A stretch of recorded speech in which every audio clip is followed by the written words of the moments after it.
नमस्कार साथियों, मैं उपेंद्र भारतीय जीवन बीमा निगम शाखा अशोकनगर से आपका अपने इस वीडियो में हार्दिक स्वागत करता हूं। अब तक हमने लगभग 5 अध्याय का अध्ययन कर चुके हैं, जिनमें हम 1 से लेकर 29 धाराओं को हम लोगों ने विस्तृत रूप में देखा। आगे का क्रम है, आज हम भाग अध्याय 7 और उसकी विभिन्न धाराओं के बारे में जानेंगे। तो चलिए बने रहें इन वीडियो में, और मैं आशा करूँगा कि जानकारी आपको पसंद आ रही होगी और ये आपके नॉलेज में भी सहायक होगी। मैंने इन वीडियो में और हर चीज़ों को एक जगह परोसने का प्रयास करा है जो आम जन की नॉलेज में सहायता प्रदान करेंगी। तो चलिए शुरू करते हैं आज के अध्याय को, अध्याय 7 से। अध्याय 07,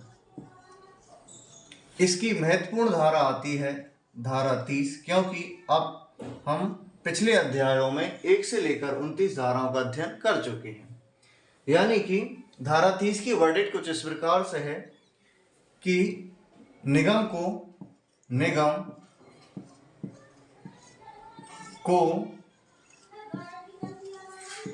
जीवन बीमा के क्षेत्र में अनन्य विशेष अधिकार होगा। अनन्य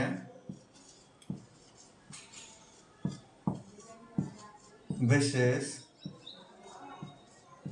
अधिकार होगा। यानी कि भारत में जो 245 कंपनियां थीं वो इसमें समाहित हो ही चुकी थीं।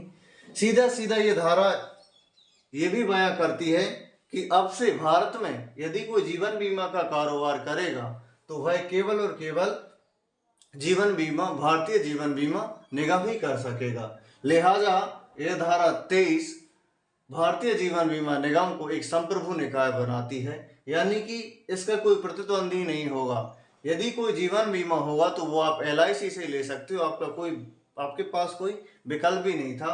ये धारा 30 में समाहित था, लेकिन वर्ष 1999 में आया IRDA एक्ट और जो पारित हुआ सन 2002 में, तब से इस धारा जो एक वरदान हुआ करती थी LIC के लिए, ये अभिशाप में बदल गई, क्योंकि इसी में क्लॉज 30A जोड़ा गया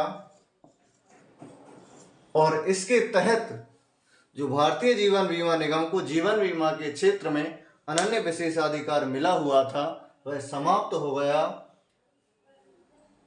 और कहानी का कारवा आगे बढ़ा। तो ये थी धारा 30 जो आपने जानी।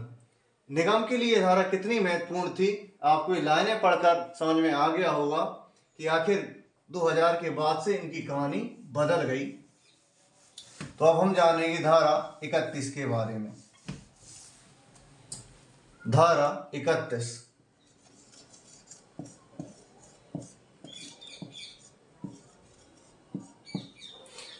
चूंकि भारतीय जीवन बीमा निगम केवल भारत में ही कारोबार नहीं करता, जैसा कि मैंने अपने पिछले वीडियो में बताया था, ये ज्वाइंट वेंचर भी हैं, इसके विदेशी ऑफिस भी हैं। और धारा 31 इस बात का प्रावधान करती है कि जो लोग भारत के बाहर निवासरत हैं उनके बीमा विषयक उपबंध क्या होंगे। यानी कि भारत के बाहर निवासरत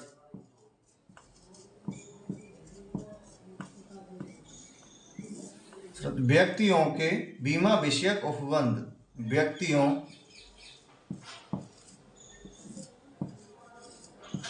के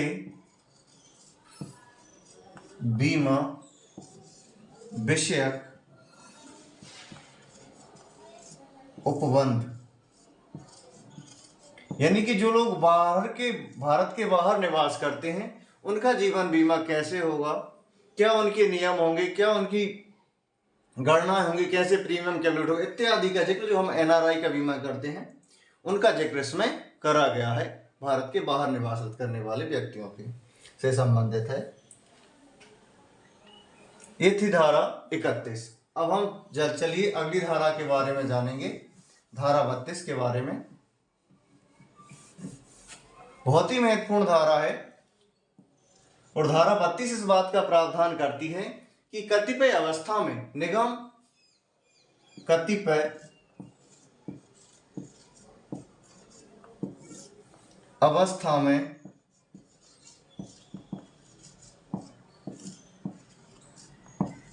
निगम अपनी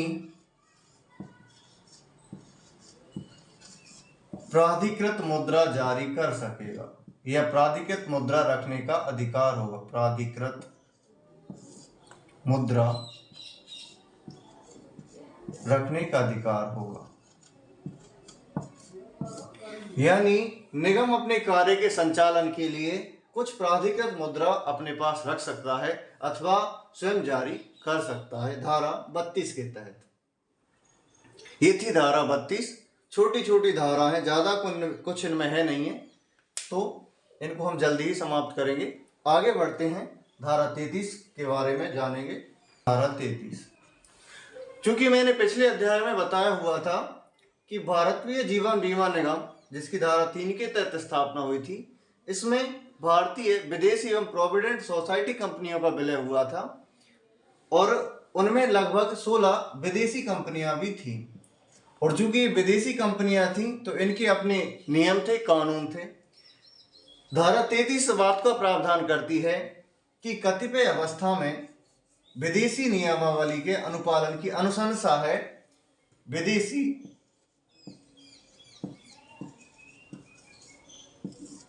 नियमों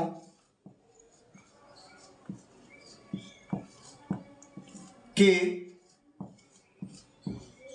अनुपालन की अनुशंसा, यानी कि बाध्यता नहीं है कि हम विदेशों के जो नियम हैं उनको पालन ही करें, लेकिन हाँ अनुशंसा दे रखी है कि यदि हित में होते हैं तो उनका पालन जरूर करना चाहिए।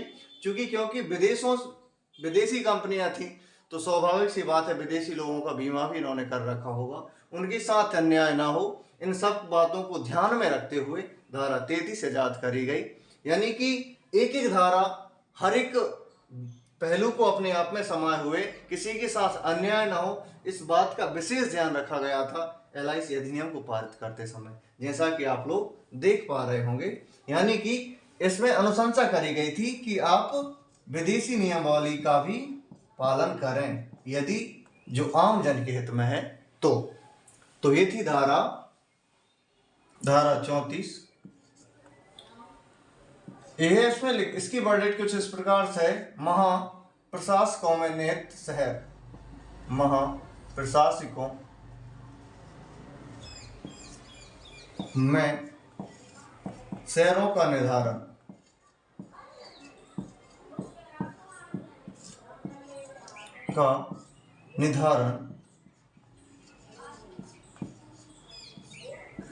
ये इस बात का जिक्र करती है, चूंकि हाल ही में भारतीय जीवन बीमा निगम सेबी में लिस्टेड हो चुकी है और किसको कितने शेयर अलॉटेड करे जा सकेंगे, इन सब का जिक्र धारा 34 में मिलता है।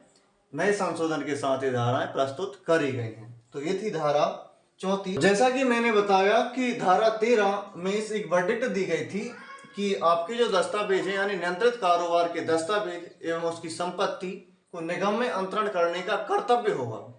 अब चूंकि विदेशी बीमा कंपनियां भी थीं और जैसा कि जूनागढ़, हैदराबाद और जम्मू कश्मीर के विषय में था जो मैंने पिछले वीडियो में बताया था, वैसे जो विदेशी बीमा कंपनियां थीं, यदि ये LIC में विलय नहीं होंगी तो धारा 35 के तहत इनको विलय कर लिया जाएगा। यानी कि यहाँ पर कंपलसरी कर दिया गया था, विदेशी बीमा कंपनियों के विषय में शास्ति दी गई है, एक कंपलसरी है कि आपको LIC में विलय होना ही होगा। तो धारा 35 इस बात का जिक्र करती है। धारा 35।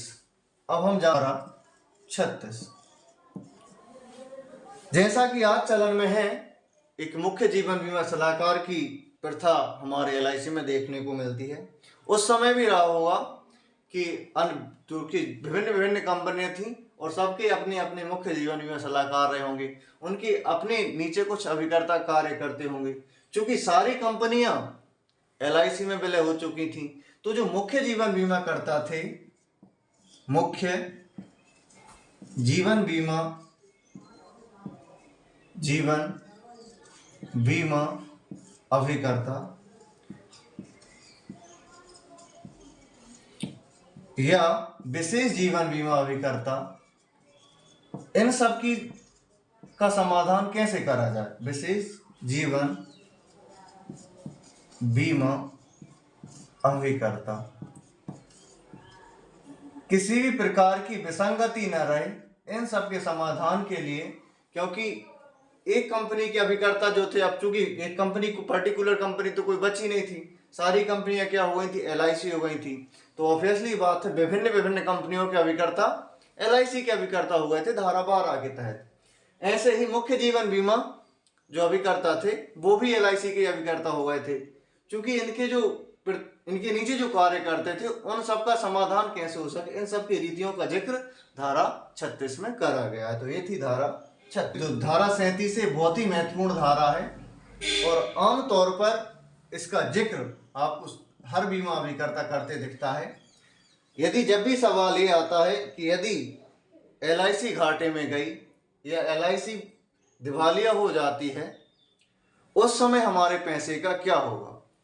इस धारा को LIC एक्ट में रखने का एक सीधा सीधा आशय यह भी था, क्योंकि बीते समय में आज़ाद भारत में आज़ादी के 7वें वर्ष में ही 1956 में 245 कंपनियों को एक झटके में समाप्त करके LIC स्थापित करी गई थी।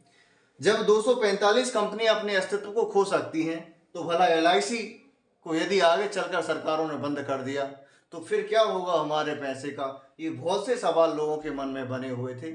उन सबके समाधान के लिए धारा 37 इजाद करी गई थी और इसकी वर्डिक्ट कुछ इस प्रकार से है। यही वो धारा है जो आपके पैसे को केंद्र सरकार की जिम्मेदारी बनाती है वहन करने की। कि वर्डिक्ट इस प्रकार से है, केंद्र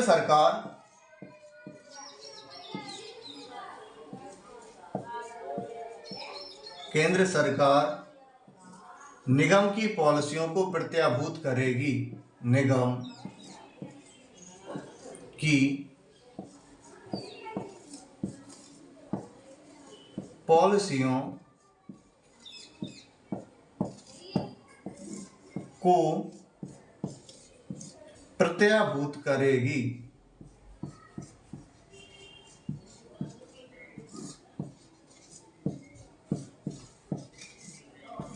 यानी कि इन सब का आशय यह होता है कि यदि आपने कोई भारतीय जीवन बीमा निगम से पॉलिसी ले रखी है, LIC का अपना स्तर है, इसके साथ जो भी होता रहे, यदि इनकेस LIC घाटे में भी जाती है और LIC बंद होने के कगार पर होती है, तब भी केंद्र सरकार इस धारा के तहत आपका सम एश्योर्ड यानी कि जिसे हम बीमा धन कहते हैं, बीमा धन प्लस बोनस अदा करने की जिम्मेदारी केंद्र सरकार लेती है। यानी कि LIC में लगाया गया आपका एक एक पैसा पूरी तरह सुरक्षित है, केंद्र सरकार की निगरानी में है धारा 37 के तहत। अब मैं लगे हाथ सीधे सीधे कितना पैसा आपका बैंक में सुरक्षित है इसको भी मैं बताते चलूं। बड़ा ही शायद ही लोगों को पता हो, बड़ा ही इंटरेस्टिंग मुद्दा है। क्योंकि 1955 में SBI बना था और 1956 में LIC का गठन हुआ था। LIC में तो धारा 37 के द्वारा लोगों को भरोसा जीत लिया गया कि आपका पैसा धारा 37 के तहत पूरी तरह सुरक्षित है। और जो SBI बना था वो भी 3 बैंकों के विलय से बना हुआ था, जिनमें Bank of Bengal, Bank of Madras और बैंक ऑफ मद्रास, एक बैंक और था जिसका मैं नाम शायद मुझे याद नहीं आ पा रहा है, उनका विलय हो गया था SBI में, जो कि 1921 में इंपीरियल बैंक बना था और 1955 में इसको हमने SBI का नाम दिया था। लोगों में भरोसा जगाने के लिए भारत सरकार द्वारा एक एक्ट पारित करा गया, DICGC एक्ट 1961। अभी आपने देखा होगा जो बीमा व्यवसाय से जुड़े थे, एक स्टेटस भयंकर वायरल हुई थी एक पोस्ट जिसमें लिखा गया था कि आपका पैसा बैंक में 5 लाख तक रुपए सेफ है, जबकि LIC में आपकी पूरी रकम सेफ होती है। उसका मैं जिक्र यहाँ पे करूंगा, क्या थी वो पोस्ट का मतलब। तो भारत सरकार द्वारा एक एक्ट पारित करा गया, DICGC एक्ट। और DICGC का अर्थ यह होता है, डी से आशय होता है deposit, insurance, credit, guarantee, cooperation. यानी कि आपने जो बैंक में पैसा जमा कर रखा है उसको भी RBI द्वारा एक बीमा जनरेट कर दिया जाता है उस पैसे पर, और इतनी तक की राशि आपकी सुरक्षित हो जाती है। क्योंकि DICGC ने अपना कार्य जो प्रारंभ करा था वो 15 जुलाई 1978 से DICGC लागू हुआ, जबकि अधिनियम तो 1961 का है। 78 से ये चीजें सामने आ चुकी थी। गजब की बात यह है कि सन 2020 तक DICGC के तहत जो आपका पैसा सुरक्षित था उसकी राशि महज 1 लाख रुपए थी, जो कि RBI द्वारा सुरक्षित करी गई थी। यानी कि 1 लाख रुपए तक की राशि, चाहे आपकी शासकीय बैंक में हो या RBI licensed bank, private bank में हो, यदि उस बैंक के साथ कुछ भी होता है, बैंक दिवालिया हो जाता है, उस दशा में भी आपकी जो 1 लाख रुपए की राशि है वो पूर्णतः सुरक्षित रहेगी। इस 1 लाख तक की राशि सुरक्षित करने का आशय मैं जितना था कि जो आम जन का पैसा है वह सुरक्षित हो सके, लोगों का बैंकों में भरोसा जगे, इसलिए DICGC का प्रावधान करा गया था। सन 2020 के बाद इस लिमिट को बढ़ाया गया है और यह लिमिट 1 लाख से बढ़ाकर 5 लाख रुपए कर दी गई है। यानी कि अब RBI द्वारा किसी भी बैंक में आपकी जो जमा राशि है वह 5 लाख तक पूर्णतः सुरक्षित है। बैंक के साथ कुछ भी होता रहे, यदि बैंक घाटे में भी जाता है तब भी आपको आपकी 5 लाख रुपए की राशि भारत सरकार के केंद्रीय बैंक यानी भारतीय रिजर्व बैंक ऑफ इंडिया द्वारा अदा कर दी जाएगी। ये थी वो 5 लाख का जो स्टेटस में आपने देखा होगा, उस सब की कहानी के पीछे ये था। और निश्चित रूप से बैंकों में भी आपका 5 लाख तक की राशि सेफ है। और LIC की भाई मैं बात कर दूं तो LIC में आपका सम एश्योर्ड प्लस उस पर बना बोनस पूरी तरह सुरक्षित है। ये केंद्र सरकार की जिम्मेदारी में आता है। तो ये थी धारा 37। जानकारी आपको पसंद आई होगी, मैं ऐसी आशा कर सकता हूं। तो बने रहे हमारे इन वीडियो में और जानते रहें वित्तीय व्यवस्था के बारे में। तो मिलते हैं अगले वीडियो में। स्वस्थ रहें, सुरक्षित रहें। जय हिंद, जय भारत।